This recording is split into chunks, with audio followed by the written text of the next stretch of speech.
ngát cốt cầm bù sa xin nhé na bát soi na lahi tung yin xem rằng sai tin khôn bè bè to thô in tin la min nhé pakai ba soi na la sa phun min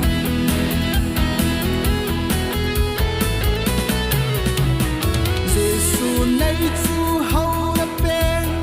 Giêsu này chi na pulpi Giêsu này chu ki para ben Tildan sangin alo ki e tu le atun son ke ya di ki hello kapati sa sinye na pat soi na lahi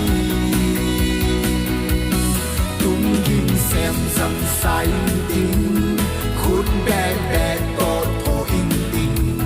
là mình nhé bắt cái ba rồi na la sắp mình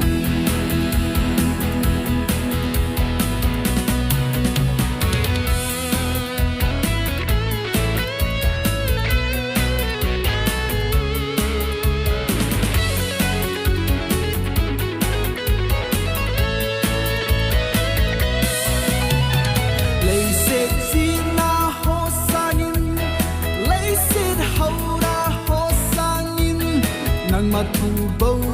cả buổi pi tim cả hin khu a cả ki pa na pe lấy xin na gen thấy xin dòng lên van gam sana ai bui lu din sa xin ye na pat soi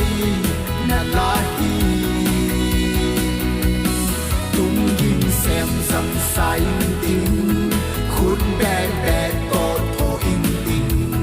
là mình nhé bắt cái ba rồi na la sắp mình sa xin nhé na bắt rồi na la hi